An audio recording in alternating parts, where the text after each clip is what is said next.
Poster লাগাইছে নিজে, নিচে লিখছে প্রচারে এলাকার সর্বস্তরের জনগণ। তো এলাকার সর্বস্তরের জনগণ তো লাগাইছেই, তো আর আমনে আর ভোট চান কীর্তেন, এরা তো লাগাইছে এই সময়। বুঝেন নাই কথাটা? আবার যদি এবার দুইজন ব্যক্তির পোস্টার নিচে একই লেখা থাকে এলাকার সর্বস্তরের জনগণ, তো এরা কারা ওরা কারা? বুঝেন নাই? এক আসনের দুইজন প্রার্থীর দুজনের পোস্টারের নিচে যদি থাকে প্রচারে এলাকার সর্বস্তরের জনগণ, তাহলে সর্বস্তরের জনগণ ওনার কথাও লাগাইলো, ওনার কথাও লাগাইলো, তো হইল কেমনে? এইটা যে ধোকা, এটা আর বুঝতে কোনো অসুবিধা আছে? তো প্রচারে আপনি লিখবেন প্রচারে আমি নিজেই, অথবা আমার কয়েকজন ফলাফল, হ্যাঁ আমি যে কয়জন ঠিক করছি, বোঝেন নাই কথাটা? অথবা আমাকে যারা ভালোবাসে তারা। যাই হোক, আমি বললাম আর কি একটা কথা, তাহলে দুনিয়া যাদের দরকার তাদের জনসমর্থন দরকার, আখেরাত যাদের দরকার তাদের নেকি দরকার, নেকি দরকার। আর নেকি ঈমান আমলের ভিত্তিতে পাহাড়ের উপরেও হয়, পাহাড়ের জঙ্গলেও হয়, এবং মানুষের মাঝেও হয়। নেকি দরকার, আখেরাত দরকার, আখেরাত দরকার। এই জন্য দোস্ত এই মৌলিক পার্থক্য বুঝতে হবে। অনর্থক এই জন্য যে কয়জন ছেলে তোমরা দাঁড়াইছো ভেতরে বসছো, ভাই আমি অনুরোধ করছি, চুরি করে কৌশল করে মোবাইল দিয়ে ছবি ভিডিও, মানে মোবাইলটা নিয়ে ব্যস্ত হইও না। যদি একান্তই মানতেই না পারো আমার এই কথাটা, তুমি চলে যাও। আব্বা দুই চারজন ফালতু লোক না শুনলে কিচ্ছু আসে যায়, কিন্তু কোনো কৌশল করো না, চালাকি করো, নিজেরে বুদ্ধিমান মনে করো না। যেই কোনো পাপী, খোদার কসম, প্রত্যেক পাপী, আমি কিংবা তুমি, জওয়ান কিংবা বুড়ো, নারী কিংবা পুরুষ, আল্লাহ কোরআনে বারবার বলছে প্রত্যেক পাপী মূর্খ। পাপ এটা মূর্খতা, কোরআন শরীফ আছে। আল্লাহ তাআলা বলছে ওয়াইযা সামিউল লাগওয়া আ'রাযু আনহু ওয়া ক্বালু লানা আ'মালুনা ওয়া লাকুম আ'মালুকুম সালামুন আলাইকুম লা নাবতাগিল জাহিলিন। আল্লাহ বলেন আমার প্রিয় বান্দা তারা, যখনই তারা কোনো মন্দ কথা, গুনার কোনো আসর, মন্দ কথার কোনো আয়োজন শুনে সাথে সাথে তারা সেখান থেকে সরে যায়। আর যদি তাদেরকে ডাক দেয়, অংশগ্রহণ করতে বলে, তো তারা বলে লানা আমালুনা ওয়ালাকুম আমালুকুম। ভাই তুমি তোমার নাফরমানি গান বাদ্য, তুমি তোমার গল্প বেহুদা আসর তা নিয়ে থাকো, আমি আমার আল্লাহকে নিয়ে আছি। সালামুন আলাইকুম, আল্লাহ বলেন তখন আমার প্রিয় বান্দা বলে আমি তোমাদের জন্য আল্লাহর কাছে শান্তি কামনা করছি। লা নাবতাগিল জাহিলিন, আর শোনো কোনো মূর্খদের সাথে আমি সঙ্গী হতে চাই না। এই পাপীকে আল্লাহ বলছে, পাপের আসরকে, পাপের মজমাতে উপস্থিত ব্যক্তিকে, পাপে লিপ্ত ব্যক্তিকে আল্লাহ বুঝাইছেন জাহেল, লা নাবতাগিল জাহিলিন, মূর্খ। এজন্য প্রত্যেক পাপী মূর্খ, প্রতিটা পাপ মূর্খতা, মূর্খতা। কোরআনুল কারীমের মধ্যে এটা আল্লাহ তাআলা বলছে। হযরত ইউসুফ আলাইহিস সালাম ওনার 10 ভাইকে যখন পরিচয় দিছে 40 বছর পরে মিশরে, পরিচয় দিছে যেদিন, 3 বার তারা খাবার, দুর্ভিক্ষের সময় খাবার নিতে আসছে কিনতে স্বল্প মূল্যে, তো তখন তৃতীয়বারে পরিচয় দিছে উনি, মানে ভাইদের সামনে। তো পরিচয় দিতে গিয়ে একটা কথা বলছে, শুধু কেমনে পরিচয়টা দিছে, ওনাগোর সামনে কি বলছে, কোরআন শরীফে আছে ইউসুফ আলাইহিস সালাম ওনার ওই 10 ভাইকে বললেন হাল আলিমতুম মা ফাআলতুম বিইউসুফা ওয়া আখিহি ইদ আনতুম জাহিলুন। এই বলতেছে তোমাদের কি মনে পড়ে, তোমাদের যে একজন ভাই ছিল ইউসুফ, আরেকজন ছিল বিনিয়ামিন, তোমরা কি মনে আছে তোমাদের, যখন তোমরা মূর্খ ছিলে তখন তোমরা তোমাদের ওই 2 ভাইয়ের সাথে কি অন্যায় করেছিলে?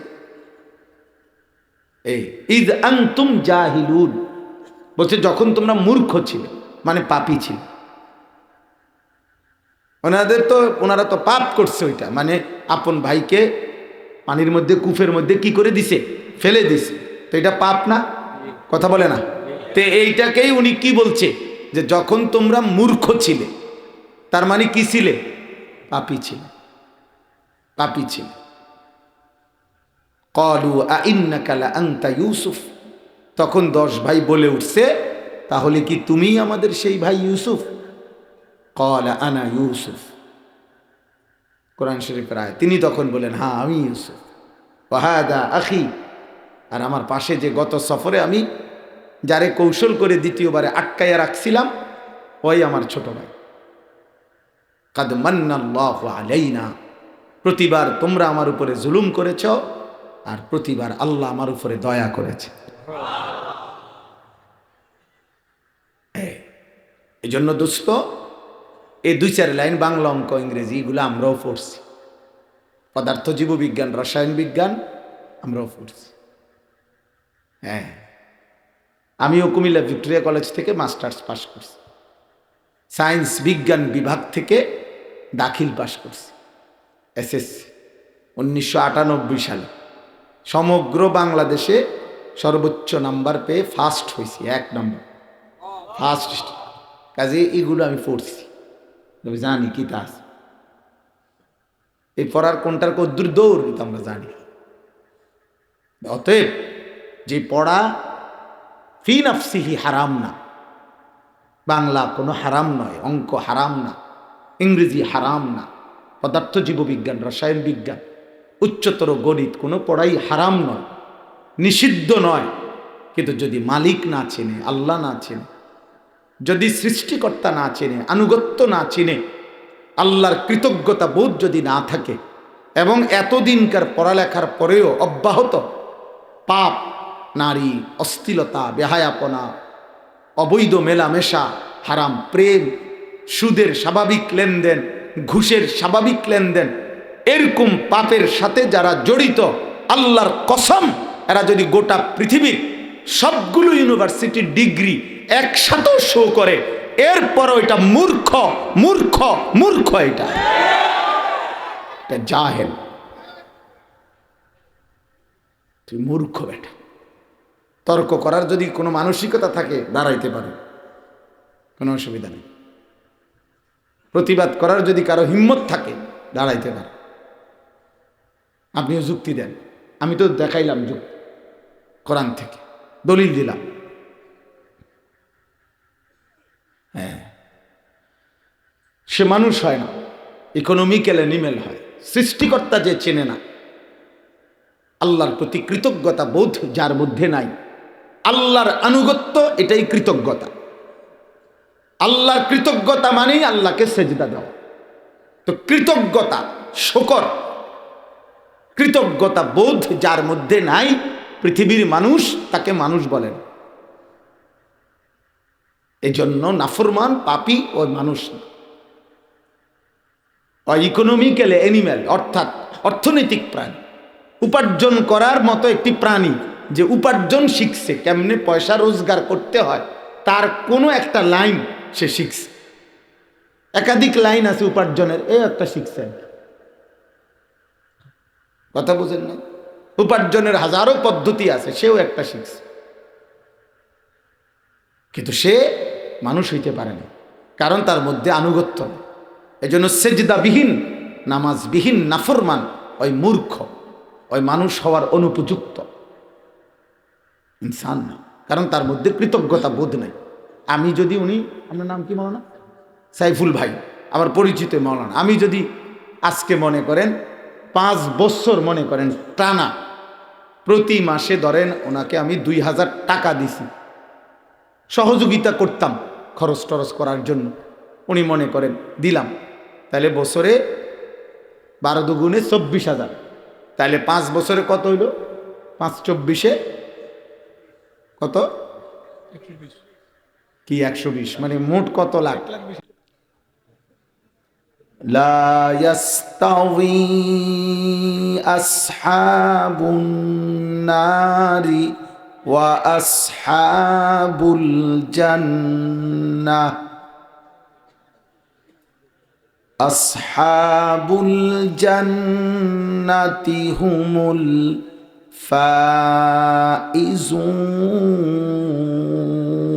الفائزون صدق الله مولانا العظيم وقال نبينا صلى الله عليه وسلم إن الدنيا حلوة خديرة وإن الله مستخلفكم فيها فينظر كيف تعملون فاتقوا الدنيا واتقوا النساء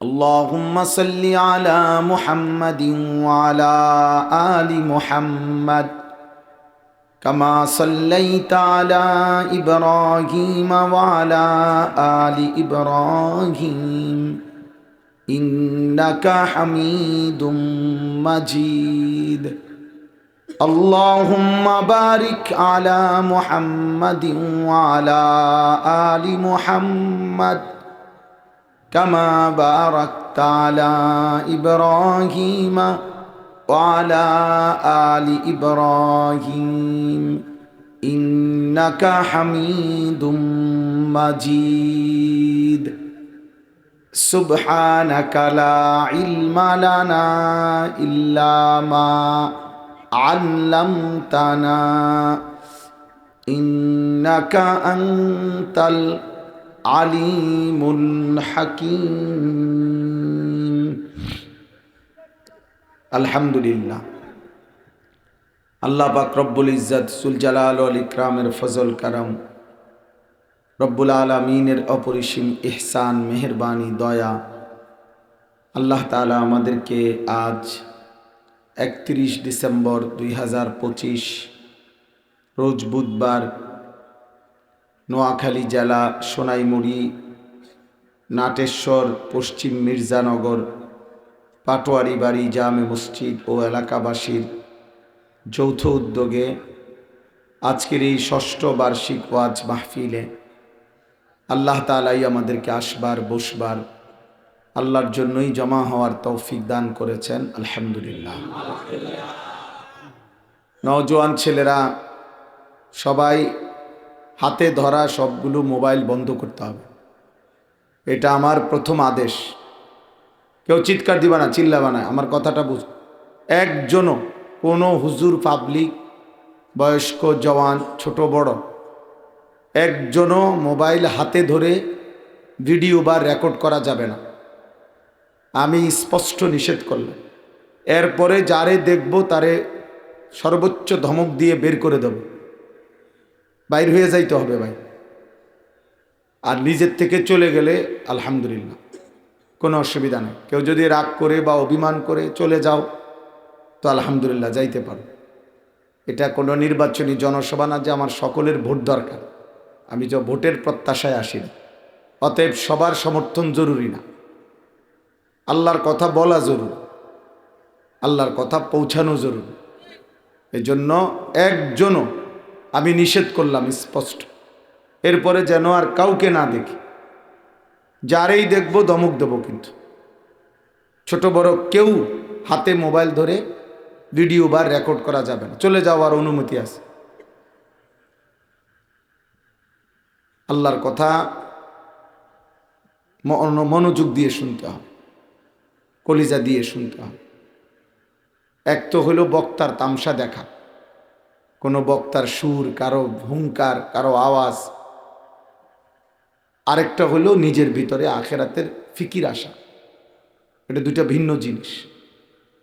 কোনো বক্তার সুর ভালো দেখলাম, কোনো বক্তার আওয়াজ ভালো, এগুলো দিয়ে কিচ্ছু আসে যায় না। অতএব শতভাগ মনোযোগ, আন্তরিকতা, চুপ থাকা, এটা খুব জরুরি, খুব জরুরি। এই তোমরা অনেক নওজোয়ান ছেলে কষ্ট করে দাঁড়ায় আছো, বসে আছো, যে যেমনি পারছো কিন্তু যদি মনে করো খামখেয়ালি তোমার মতোই তুমি চলবা থাকবা, তাহলে দোস্ত শোনার কোনো দরকার ছিল না। একজন বক্তার চেহারা তামসা দেখার কিছু নেই। আমরা কোনো সিনেমার নায়কও না, ফুটবলের খেলোয়াড়ও না, অতএব এটা দেখার মধ্যে আহামরি কোনো বিশেষত্ব নাই, কোনো বিশেষত্ব নেই। রাসূলুল্লাহ সাল্লাল্লাহু আলাইহি ওয়াসাল্লাম বলছেন, উসীকুম বিতাকওয়াল্লাহ ওয়াস-সামঈ ওয়াত-তাআ ওয়ালাউ কানা আবদান হাবশিয়্যা। আল্লাহ তাআলা বলেন, আমি তোমাদেরকে আল্লাহর ভয়ের, নবীজি বলেন, আমি তোমাদেরকে আল্লাহর ভয়ের ব্যাপারে ওসিয়ত করছি, আল্লাহকে ভয় করো। আমি তোমাদেরকে তোমাদের দায়িত্বশীল তাদের কথা শোনা এবং আনুগত্য করা, মেনে নেওয়া, এই ব্যাপারে ওসিয়ত করছি, যদিও তোমাদের দায়িত্বশীল জিম্মাদার একজন হাবশি, নিগ্রু, কালো গোলামও হয়। তাইলে বোঝা গেল এখানে চেহারা, পরিচিতি, সুখ্যাতি, সংখ্যা, উপস্থিতি, লোক বেশি কম, এটা কোনো বিবেচ্য বিষয় না। বিবেচ্য বিষয় হলো আল্লাহর কথার প্রতি আন্তরিক হওয়া। এটা মূল মাকসাদ। একটা বড় মাহফিলের, যে কোনো মাহফিলের মাকসাদ হওয়া উচিত এটা। আয়োজকওয়ালারা যদি চিন্তা করে যে এমন বক্তা খুঁজেন যারে দাওয়াত দিলে লোক হবে, হ্যাঁ তো লোক হইছে, ঠিক আছে, তো এখন তো লোক হইছে, তারপরে এখন অতএব আজকে যারা এই মাহফিলের আয়োজন করছেন, লোক হওয়ার কারণে ওনাদের সকলের কবরের আযাব মাফ, তো ঠিক না? তো আপনি লোক হয়েছে কিনবেন এটা দিয়ে, ওটা দিয়ে কি গাছটা কাটবেন কোন বলে? লোক হয়েছে তো বুঝলাম, সবাই জায়গা পাইছে না, অনেকে দাঁড়ায় আসছিল, মানুষে কইব কালকে যে লোক হয়েছে, তারপরে এরপরে কি এটার অর্জন কি? আমাকে যদি 1 কোটি মানুষ চিনে, আমার কবরের আযাব মাপ, আপনাদের কারো কবরের আযাব মাপ, তো এটা দিয়ে আপনি করবেন কি? আমি বা করবো কি এটা দিয়ে?